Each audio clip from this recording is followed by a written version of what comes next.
Hey, Hey, vibes, hey. vibes. How you guys doing? I'm alright, you know. Happy freaking Friday, guys. I'm feeling great. Happy Friday. How's everyone else doing? I'm doing fantastic. I think Always in a good mood. before we start, we need to start with a happy birthday. I think someone in the group is Hey, getting a little bit hey, older, hey. Thank you, guys. I appreciate it. so I want to give a massive happy birthday to Shuel. Wow, Happy wow. Thank you, guys. birthday to ya!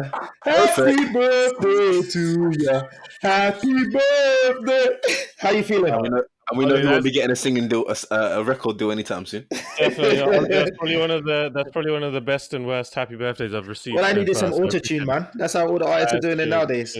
That's true. But you can edit this as well, so you can auto tune that. No, I appreciate it. Thank you, guys. Yeah, so this year I turn 29 years old, and I'm going to be very honest, right? Every year I always enjoyed my birthday, and it was like a year milestone. But last year, when I went from 27 to 28, I don't know what it was, but I was thinking closer to 30 now, and I really had a couple of days where I was really down about it last year. And that was the first birthday that I had felt like that, even though I had a great party and stuff last year. But this time, turning 29, I'm feeling super, super good. And yeah, excited for the year. I was ill for like a week or two, so I think that's also the fact that I feel so good now because I'm just happy to be healthy and grateful. So yeah, looking forward to another big year, and hopefully by the time I hit the big 30, we're global superstars with this podcast as well, as many other things, all of us. So yeah, thanks. Great. Back to this week's topic. So, welcome to episode number 31. Massive, right? 31. Yeah, We're big, getting there. We're getting there. big. Racking up the numbers. So, you're here with myself, Olu, Shuwal, Pabilo, and Daniel. On this week's episode, we're going to talk about, can you change a system from within? So, last week, it was announced that Jay-Z has a multi-year deal with the NFL. So, we're going to go into that. Do we feel like he can change the system? Is it right to try and change the system from within or from the outside? And we're going to talk about our personal experiences of where we've seen systems that might have been corrupt or might have something wrong with it which we didn't agree with, and how we've approached sort of trying to change that system. And the book review will be taken by myself. So stay tuned and let's get started.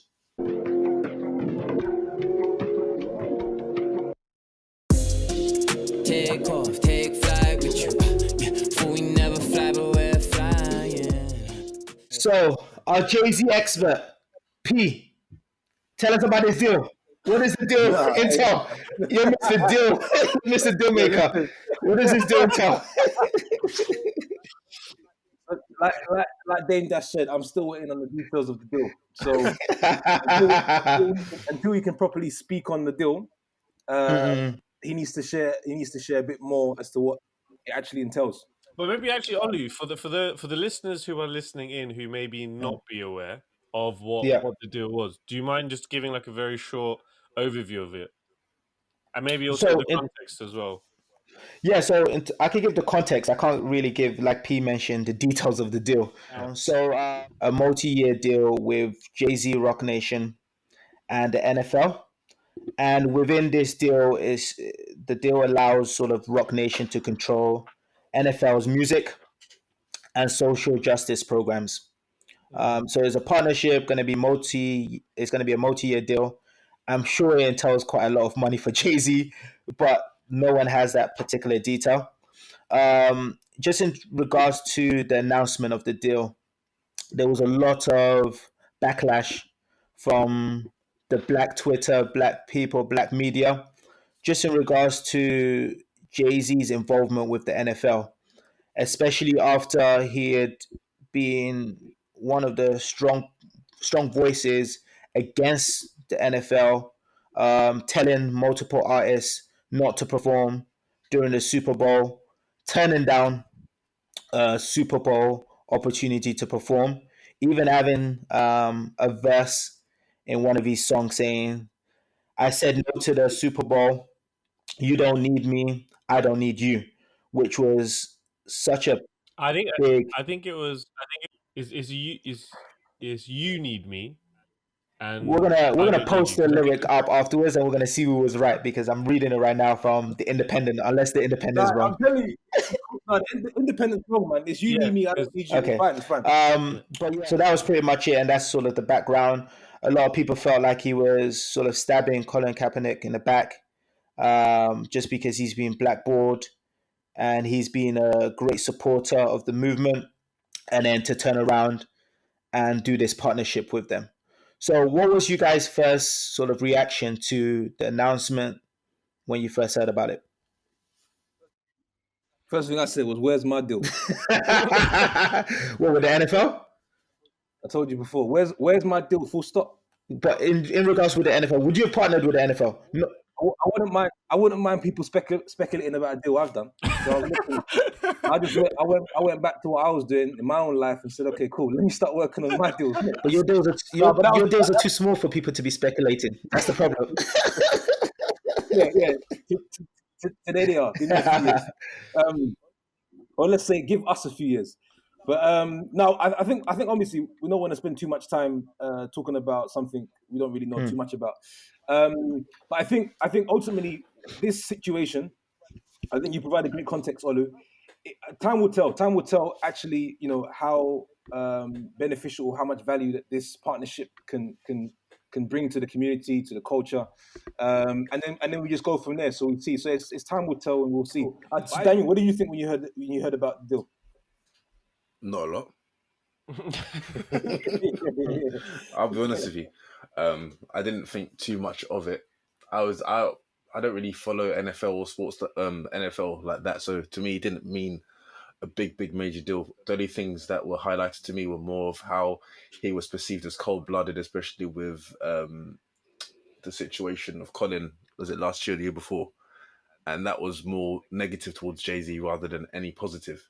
And given what you said about how Rock Nation will be able to kind of help with the social activism, entertainment events, it almost seems as though the NFL are trying to plug in a gap by using a well-known established black person to almost mask over issues that they have within, just for him to save the face of them to appeal to black people. And I think that's he's almost like not a scapegoat in terms of he's put in because he's been blamed because he's done something wrong, but the fact that they're using someone well established to put in place to kind of change the perception of what black people have of the NFL following the Collins story. Yeah, but do you feel like Jay-Z could be used like that? I feel like he's bigger than that for the culture, and he's bigger than that. Just yes and no, but we don't know the facts of the deal. We don't know what, you don't know if any threats have been made. For example, I'm not saying they have, but you don't know. And of course, we all know at the end of the day, money talks. Mm-hmm. The thing is, what I will say, in the NFL circle, Jay-Z's not as big as we think he's big. It's not music anymore. No, but he's left music, guys. We can't talk about Jay-Z as an artist anymore. He's hit $1 billion. No, but we had an episode a few weeks ago about him being the first billionaire artist. So he's left that space. Yeah. Yes, I understand his business, his pocket is not as big as NFL owners, but I still feel like he's big enough not to be used by the system, or be smart enough to not want to be used by the system. Because like you mentioned, P, time will tell. Time will tell.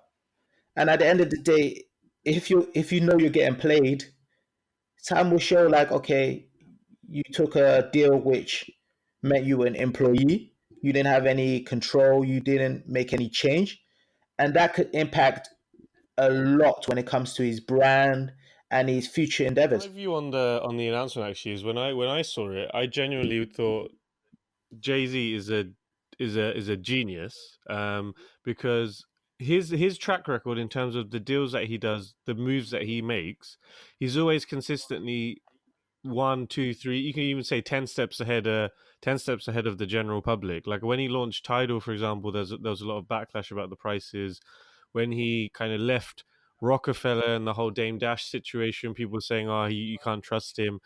But in if you look back at history, every move that he's done has always been for a bigger purpose, and he's gone on to do very, very well from it. So I think, for me, when I saw the deal, I thought he's a genius because with all the noise and everything around it, he's clearly seen an opportunity where he can drive change. In my personal opinion, is it's always better to have a voice at the table than be completely away from the table, especially after a period of when the issue or whatever the problem that's in the air, and in this case it's about social injustice, if that problem's already been in the air for a while and people are aware of the problem now, then for that next step it's better to have one of your guys at the table to express their opinion. And I think this is the same in any walk of life, which we can discuss later on about if we've had similar scenarios in our lives. But I always think personally having a voice at the table is better. And just with his track record and everything that he's proven, who better to be at a table where we know that there's injustices and there's other challenges, and then who better to make an opportunity out of it as well. And I think we mentioned the fact that they asked him to perform at a show and he was like nah, I'm not that type of person, and I don't need to work with you. The fact that they went back and came back to him with a partnership deal, I think that's a great negotiation tactic that I took away from it, where you don't necessarily need to take an offer on the table from someone who's bigger or whatever than you, if that doesn't make sense for you and your values that you have. And it's worked out well for him so far. Of course, we don't know the deals of the detail, and we'll only see over the course of the next few years. But based on his track record, he's always making big moves, and they've always had big results. So I'm actually excited to see what happens. So let's see.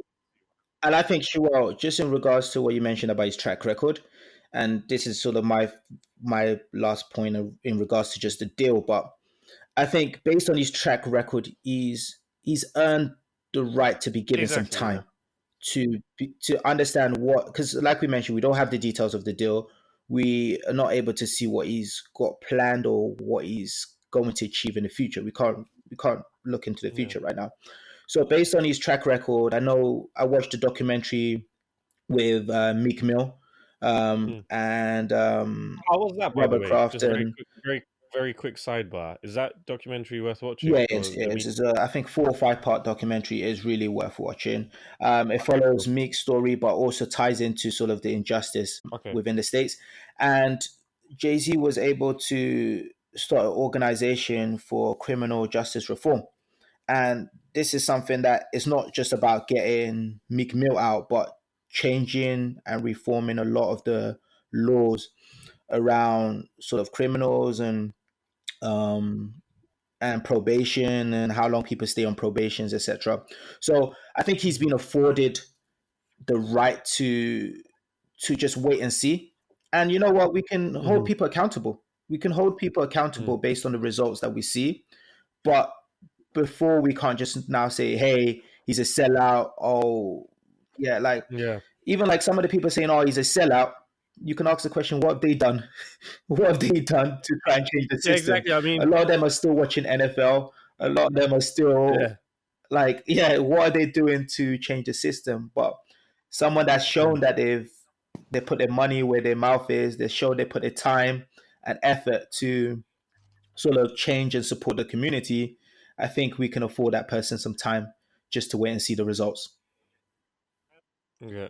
And I mean, before we start talking about maybe our personal experiences, maybe in a slightly similar light, one day, when we all do some type of deal of some kind, if other people are talking about that deal like we are talking about this, and how other people are talking about the Jay-Z deal, mate, we have made it. And Pabilo's going to be like Dame Dash. She's going to be coming out saying, "Hey, Olu, back in the day, Olu used to take my girls." No.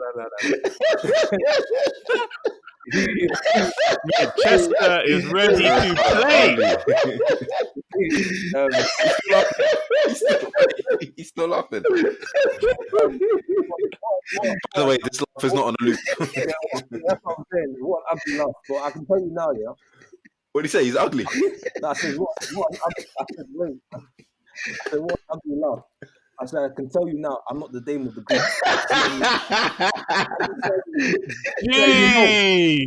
Jeez. I'm just letting you know. We're going to cut you out some deals, man. We're going to cut you out some deals. I think ultimately with the Jay-Z deal, like myself, I think we all care. We all want to see great value come of it. I think what it is it's such a complex situation, and given sort of what was happening with Colin Kaepernick and what Shaw's mentioned, we need so much more time. I think it's a topic that we should discuss in the coming months or maybe years, where we've actually seen something come of it. Exactly, because I think it's just so much going on right now. To try and pick it apart is extremely difficult. But I think what we wanted to do, we wanted to use this topic as a way to discuss amongst ourselves. Have there been situations in a workplace or in a local community or in membership groups where you haven't necessarily liked what you're seeing, and you've either taken a decision to step away, or you've taken a decision to sort of partner up with those inside to make some changes? So anyone wants to go first in terms of what experiences they've had in a similar situation to the NFL deal? I mean, one of the things I'll say about change, what I've learned in a couple of years of working corporate, is that there's no such thing as organizational change. There's only personal change. And so you look at the NFL deal, you look at situations that we look at. If in order to perhaps make real change, you need to really get rid of some of the people that are in that situation. So, I mean, I'm thinking you got best sacked? example. No, I haven't. I'm just talking from a wider business concept. I haven't sacked anyone. But yeah, that's really how you can really enforce and encourage change. You have to change the people. I think it's people and policies, right? People. Don't you feel like so? Because a lot of times, people's behavior is sometimes based on policies and incentive sort of metrics. So you find, especially when certain companies are being unethical or whatever, is because they're trying to reach a specific goal or reward where their bonus or commission might be based on. And then secondly, it's really by having policies in place. So if I talk about where I've seen a certain level of injustice, or no, I wouldn't even call it injustice, where I've seen a level of change needed in an organization, it will be in regards to the diversity metrics. And coming up, I struggled coming up as a graduate, seeing that you were the only black person in the room, especially when it comes to a lot of your meetings with executives. You might be lucky to see another person of another minority in the room. So how did I sort of work on that is partnering up with our recruitment team to say, okay, what is our policy in regards to what is the minimum amount of people we need to hire for diversity? You asked. You said we asked that question yourself. And the good thing is, one thing that because I remember I had a heated conversation with one of our execs where we were talking about is it right to have metrics such as gender and race and diversity metrics? And I was like, hell yes. The reason you need that, especially in the entry level, is because I honestly believe that becoming a CEO and executive is, part of it is based on your intellect at the initial stage, but a lot of it is based on your experience and the opportunity you were given. So if you were to get a woman in or a black person in at the beginning, and you gave them the top roles, the most exposure, the best opportunities, when it's time to talk about CEO and CFO, yes, now you can make the hiring decision based on just merit, but you've given that person enough opportunity. So when it's that recruitment pool, you have people of minority or different genders that you can actually hire. But sometimes you've got to be, if you call it bias, or if you call it, you've got to set sort of stringent metrics at entry level. And when it comes to recruiting, just to ensure that when it comes to more executive roles, you have a more diverse group of people to select. But then I would counter that and say that there also needs to be metrics in middle management and C-suite level. Because you could get people in and then they can just be stuck in the entry level. Yes, I feel like the big thing about it is, how do you ensure that there's metrics to force the organization or the system to change. Otherwise, there's not going to be any change. So this is one that I had a conversation But it's with, not and I almost just voiced my concern. And even in sometimes when we're recruiting for interns, or sometimes I might be a little bit biased, if you want to call it that. But so have you so you've got that unconscious, but have you done unconscious bias training? yeah. Okay. But when I'm saying that, I'm not obviously just selecting someone just because of their race. I obviously feel like, yes, they can make it, but sometimes I would articulate, hey, are you sure it's not because of this experience, or are you sure that the reason why this person might look like they got more qualification is because this guy came from a single mother or father home, and he's had to do X, Y, and Z, but still keep his grades high enough to still be here versus the other person which hasn't. So, yeah, I'm still making sure that it's someone that's capable of doing the job. I think. I think also. Sorry, go ahead. So maybe we probably got the same experience to mention, but I think from my side, the experience has been effectively trying to further develop the mentoring program, which internship program, which we started on ourselves.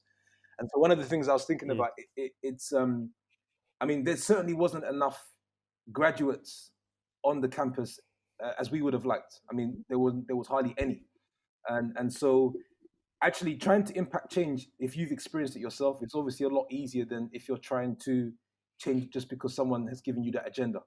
So I thought the experience that we've had over the last 6-7 years has been quite enjoyable, because we can always relate every single year to that new intern coming in, because I was once you a couple of years ago. So it makes life easier partnering up with HR, partnering up with senior managers, partnering up with the group CFO, and saying, look, I'm bringing this opportunity to you to the table. Continue to run this because it brings so much value to the organization.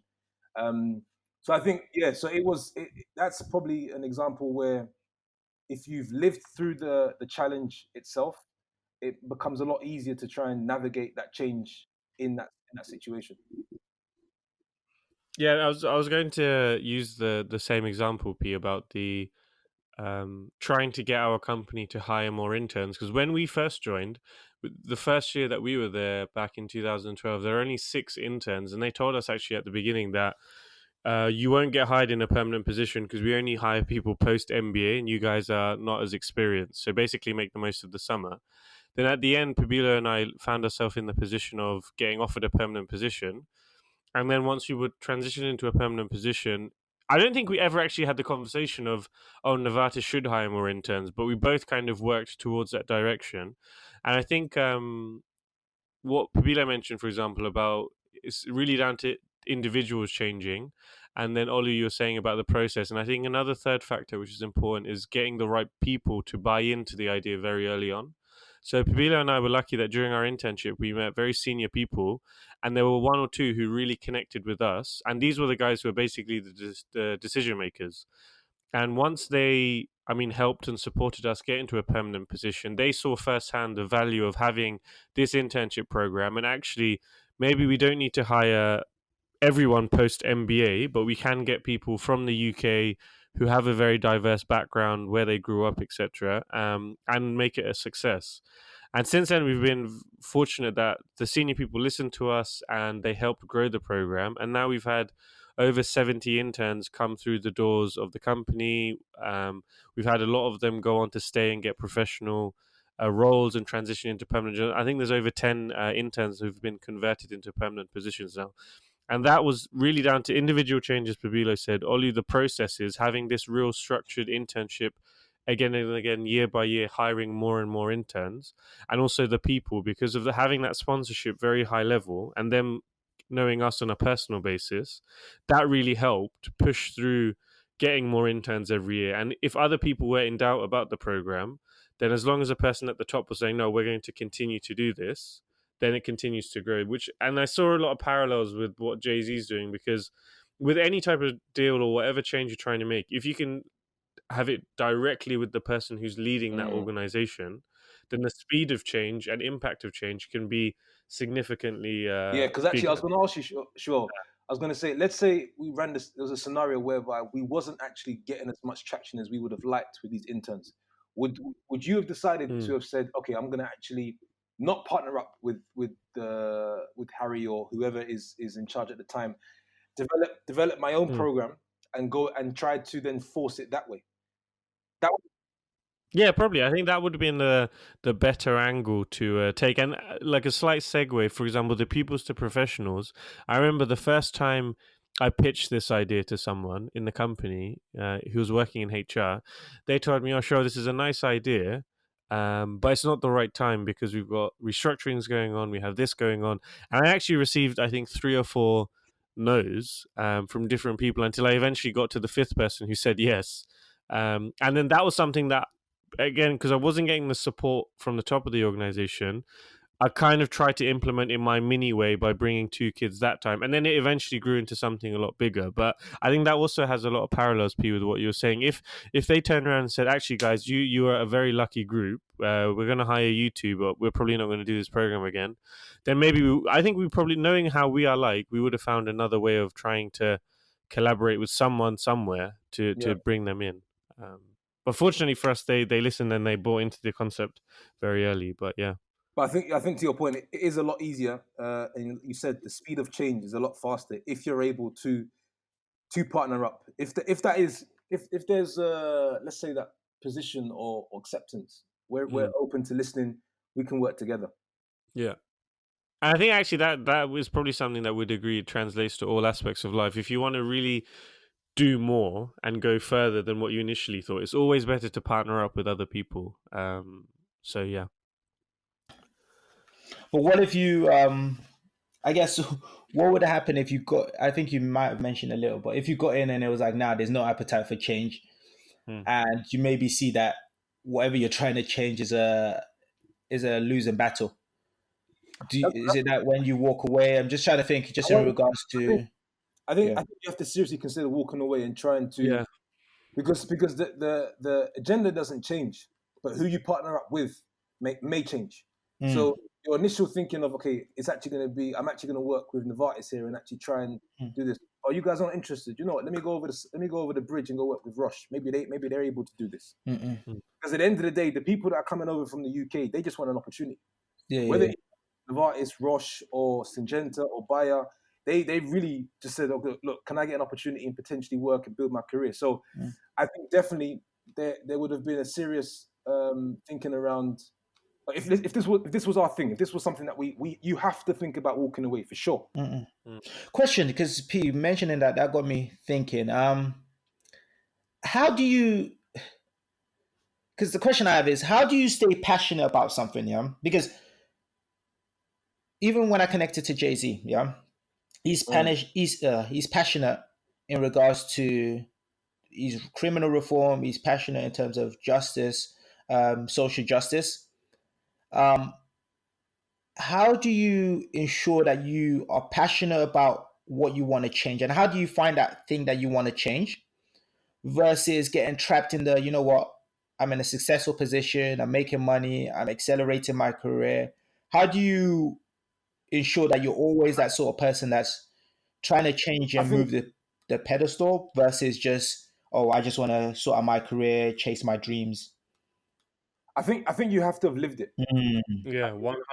100%. If you're on the table with a bunch of, I don't know, 10, 12 different execs, if I haven't lived it, it's very difficult for me to articulate and come across as a very passionate individual about this particular change. And actually what I find as well is, if I'm trying to communicate change that I haven't lived, it will be done in a very formal way, which won't necessarily be felt. Because what other thing as well, what happens is, let's say prior to the meeting, you're quite apprehensive about explaining your vision. But really what you have to do is get in there and just roll your sleeves up and say, guys, this is it. I'm not here to articulate in a very formal way. This is what I've lived. This is how I feel. And this is what we need to start doing and change. So I find even the way that you pitch it is completely different if you've lived it. I love that, P. I love that, P, because what you're saying is you need to be at that table. You can't have someone representing you that hasn't lived what you're passionate about or what needs to change, because they won't be able to relate. They won't understand what the problems, the challenges are, or be able to come up with a solution or brainstorm around a solution. They will just say, oh, hypothetically speaking, or I think these people think this way or feel this way. You need someone that's lived it. And that is, I think what you mentioned is really key. And actually, just to build a little bit on P's point with another recent experience that I had. So I think I mentioned in a podcast episode a few episodes back that I'm for my next stage, at least in my professional career, is I'm looking to move away from the finance function that I've been supporting in and move into a more business role. So that can be marketing, sales, strategy, whatever. So me transitioning into that, I realized going through that experience that as an organization, there's a lot of friction in the machine when people are trying to transition from one function to another. And I think people of our generation are moving more towards having a multidisciplinary career where we're not going to stay in the same role for 20, 25 years anymore. I know for sure I won't. And if I look at my youngest brother, I don't think he will, or my middle brother as well. So with that, I realized that if we as an organization don't reduce this friction, then we'll actually lose very good talent. And I went through that experience of transitioning into the move and there being that friction. And because I went through that and I felt the pain of that, I mean, I was lucky that at the end, a very good conclusion was offered on the table. And that was purely because of the network that I have in a particular person that I met. But if I don't have the luxury of meeting that person, which many other people don't, then maybe I would have had a different view. And I think because I went through it, I'm very passionate about trying to fix this. And I shared this experience with a senior person within the organization that I work in. And that person actually relayed back to me, like, actually, this is a common frustration that I hear from a lot of younger people within the organization. When I go to different countries around the world, I hear this all the time. So he kind of threw it back to me and he said, okay, actually, do you mind talking to your peers that you know around the world, like your network, and see what's working well and what's not, and then send it to me and the head of HR, and we'll actually listen to it. So then again, that because I've gone through the experience, I know what the pain points are, and because I'm really passionate about it, it helps drive the conversation, like Pabilo's saying, and because I've got the buy-in from a senior person, hopefully it can help move things in a different direction as well. And I think actually the point here, because I'm really sitting there reflecting, I think the takeaway certainly for me is drive change that you've also experienced and been a part of yourself. Because when you if you're successful in your journey and you're really starting to progress in terms of the number of people that are listening to what change you want to influence, it becomes more and more important as to how passionate and how influential you are. We've all been in situations where we've heard HR or a town hall where the person is talking about change. They haven't lived it, and we're sleeping.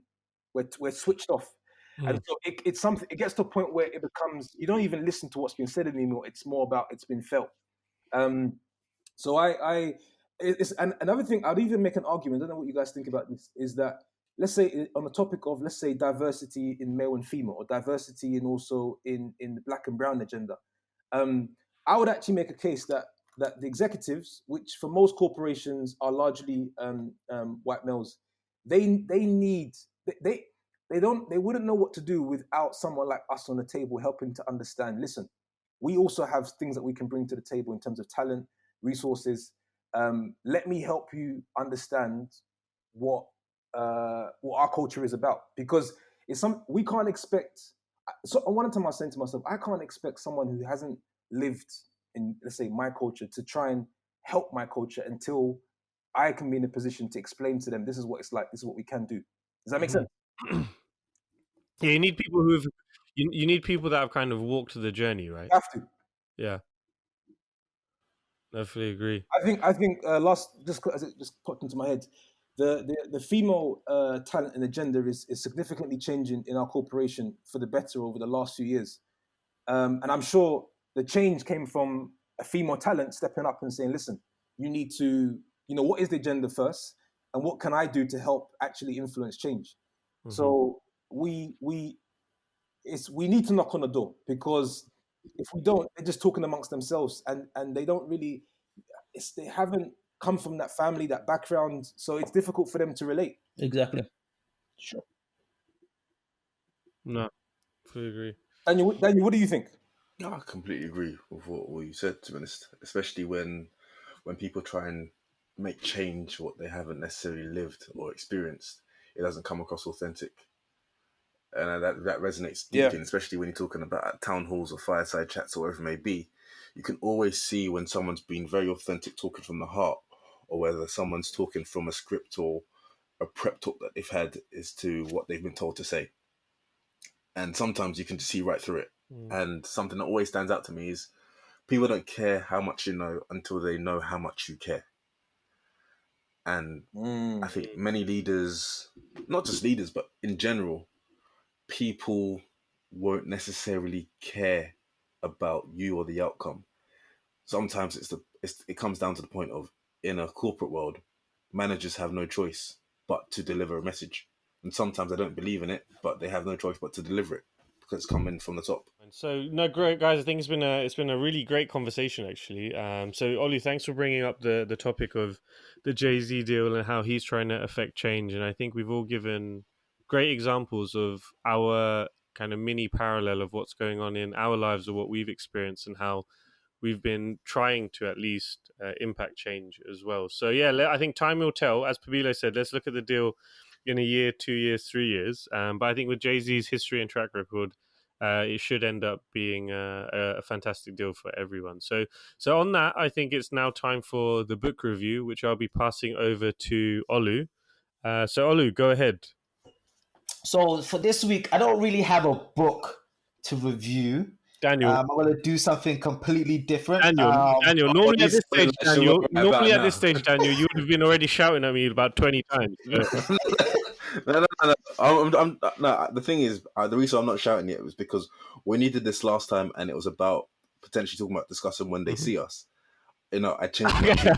Cool. So I want to see what Oli proposes to the table, brings to the table before I'm like, nah, this is not going to run. Okay, I was just testing you guys to see what your reaction would be, and I'm proud of you guys. We're bonding well. I thought P would be sending by now, but I'm proud of you guys.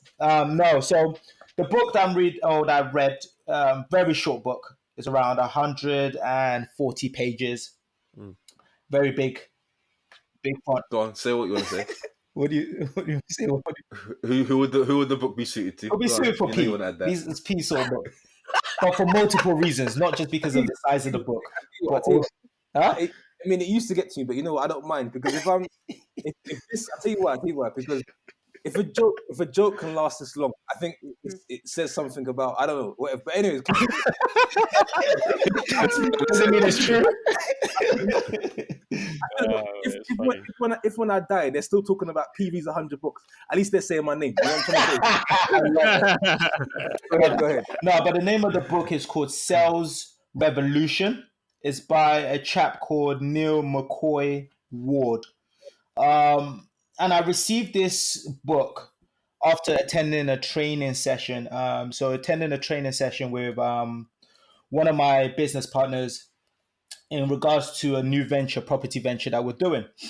So the guy that was holding the training session gave us this book, really just to understand the world of sales and give us a method on how we should go about presenting and trying to win new deals.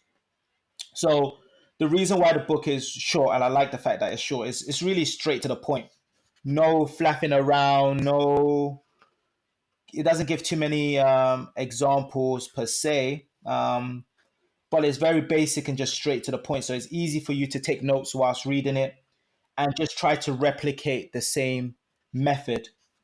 So that's why I said, P, you would like this book, because I know I come from a finance background, but you realize that anything you do in life involves an element of sales.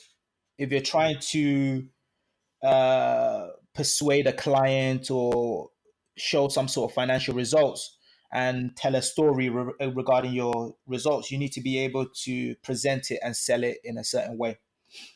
So the book covers a method where it's called Sales Revolution System. And the book breaks down what this means, and it really consists of 3 different elements. One, which it calls market. The second element, which it calls the solution. And then the third option, which it classes as the offer. So when you're putting the offer on the table and trying to win the deal. So I'm going to talk about each section quickly, not go into too much detail, but sort of what each section entails and sort of what I learned or discovered. And I can say we've used me and my business partner use this method. We have like a marketing pack which consists of all these different elements. So whenever we talk to any potential customers or new clients, we follow this particular strategy. So the first one in regards to the market, it talks about the preparation of when you're about to start a deal. And it says that so many times people don't spend enough time preparing before they have any sort of interview or presentation with a customer.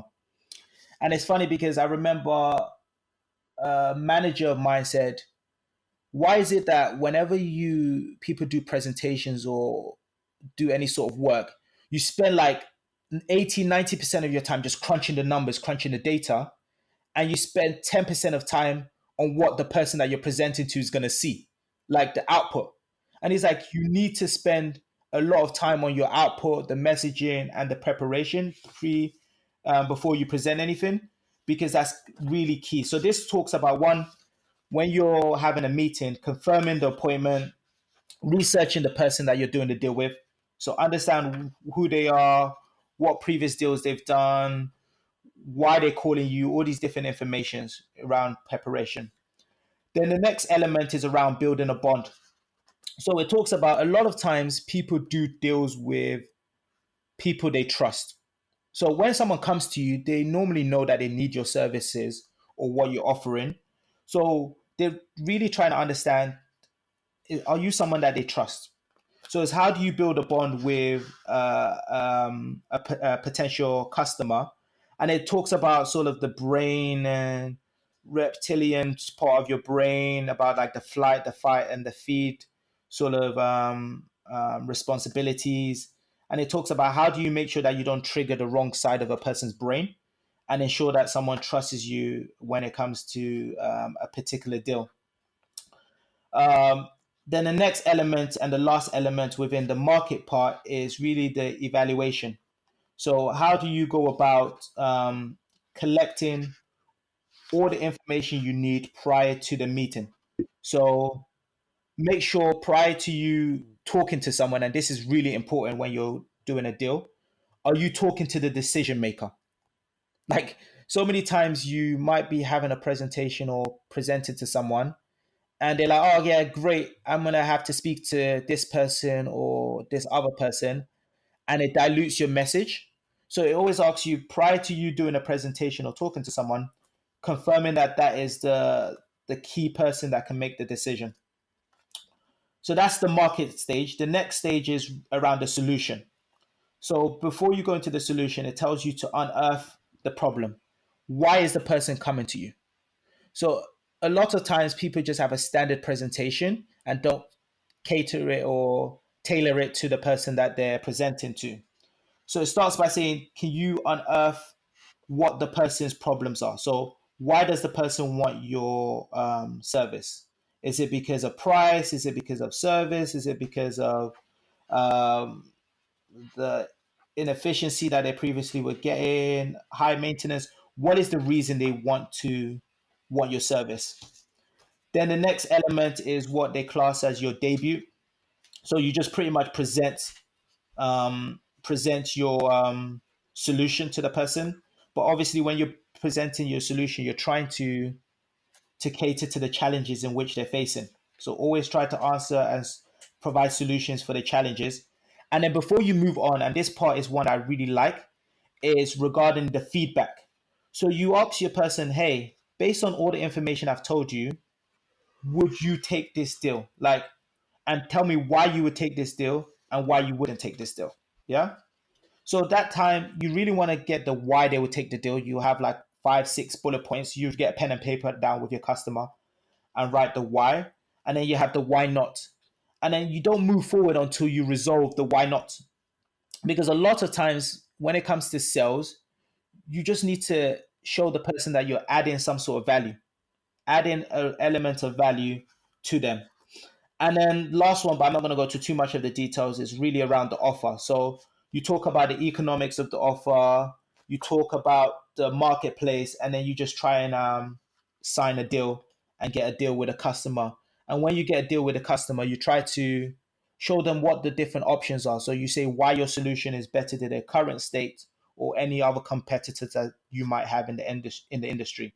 So that's pretty much the book, which I've been reading for the last week. It's a short book, but if you're someone that's moving into sales or is doing any sort of entrepreneurial business ventures where you need to interact with customers and clients, I would recommend just having this book as a reference, in regards to how you should go about References. deals, what are the different stages, making sure that you don't really miss any steps, because it allows you to convince or present Yeah. your solution to the person. No, it's no, very insightful. I'm definitely going to pick it up. One of the things that I've, in my own personal journey or perspective, I think I've come to the realization that everybody is in sales. Some of the, Yep, completely agree. Whether you're trying to, like, we're trying to sell our ideas to our audience in terms of getting them to continue to be inspired. We're trying to, if I'm talking to Shaw about doing something in the future, I'm trying to sell him an idea as to why you should work with me. If I'm talking to my wife about a plan for the weekend, I'm trying to sell her why this plan makes sense versus something else. So every single person is in sales. And I think what's fascinating is that we've only realized this, well, at least myself, in our later 20s. And it's something that I think that we should start to learn a lot sooner, because really what it is a way of influencing who you're speaking to get them to work with you on whatever your particular idea is. So, but when you say sales to the average person, they just say, "Oh, no, those are the guys that knock on your door and talk to you for hours and try and waste your time." It has this connotation, and I think it needs to be debunked. And No, for sure. No, it sounds like yeah, I fully agree with Peace Brian. I think the sooner people realize that you're selling yourself every day, even when you just go to the coffee shop or whatever, very small things. The sooner you realize that, and the sooner you try to develop that skill, the better. And that's why actually, Oli, I really love the sound of this book, because it sounds like it's very actionable, everything that they talk about, and it sounds like a very quick and effective read. So I'm definitely going to order my copy as well. Yeah, it's a easy, quick read. I don't say there's anything there where it's like, oh, this is a game changer in regards to like a method, but it just gives you a reference of what you should follow step by step. So whenever you're going through any negotiations, you know, okay, I'm going to start with all these multiple steps. And by you going through like the unearthing and the feedback, you basically leave the person in a position where there's no reason for them not to sign the deal, unless there's sometimes obviously you get time wasters and people that had no intentions of signing a deal or doing a deal with you no matter what. But when you get to that feedback section where you have the why and the why not, if I've given you 7, 8 reasons why, and there's nothing on the why not, then there's no reason for you not to go ahead with the deal. So, and with reference to planning or presentations, remember the 7 Ps. Prior proper presentation prevents piss poor performance. Always pulling out the quotes out the bag. He's always pulling these out the bag. The thing is, sorry, go ahead. Well, the thing is, Oli, when you're mentioning about like researching your audience, or if you're presenting to someone, make sure you know like their deals that they're going on or whatever. It reminds me of a friend of mine a few weeks ago, and we've been talking about. He had an idea and he ran it by me, a clothing idea. I'm not going to divulge what it was, because it's still being improved. But he said he wanted to go talk to the owner of Pretty Little Things. No, Boohoo? Pretty Little Things. I think they're owned by the same family. Yeah. Okay. And the owner, he lives in Manchester. And my friend, he doesn't live in Manchester. He lives South London. And he said he wanted to speak to him. So I said, oh, how are you going to go about doing that? He said, well, I'm going to go to Manchester. I'm going to go to the gym he goes to. And I'm thinking, well, this is a bit stalkerish. But anyway, I listened to him out. I heard him out. And what he did, he's very creative in his mindset. And he's done some crazy things in a positive way in terms of applying for internships and jobs at like the best in the industry for what he does. And he said, okay, he's going to go to the gym and he's not going to directly go up to him, but he's going to put his face on a piece of paper. And then it's got a QR code, which you then scan with your phone, and then it will play something. So the owner has like this kind of pink background or something, like almost like an emoji in his Instagram profile pic. So he did the same thing for himself. He did the same thing, but for himself. So his face in the same kind of format, and he placed it on a bench that the owner was going to work out on. And then he obviously scanned the QR code and heard what he had to say. And this is something that you don't necessarily think off the top of your head. So it's like very creative, very genius. And then he spoke to him, he got feedback from him, etc. And that's just a way of how you can tailor your approach to someone to actually get interest from them, rather than just the normal conventional way. Oh, can I speak to you for this? Can I have a meeting with you, or whatever it may be? It's a very creative way, and I always tell him like the ideas he comes up with. Absolute genius. That is a dope story, Daniel. I love that. All right, cool guys. So I think it's been a great book review from Olu, and I think it was great to hear everyone's opinion and view on it, and I think the importance of sales as well. So maybe Olu, to close, you can repeat the name of the book and the author. Yeah, it's Sales Revolution by Neil McCoy-Ward. Perfect. I'm literally ordering my copy as I type. Thank you for listening. This has been episode 31 of Take Flight Podcast. We hope you've enjoyed it as per usual. As always, all feedback is welcome via our 2 channels, Instagram at Take Flight Podcast, or at Gmail, takeflightpodcast@gmail.com. Thank you for listening, and speak to you next week. Take care. God bless. Peace. Take off, take flight with you. Before we never fly, but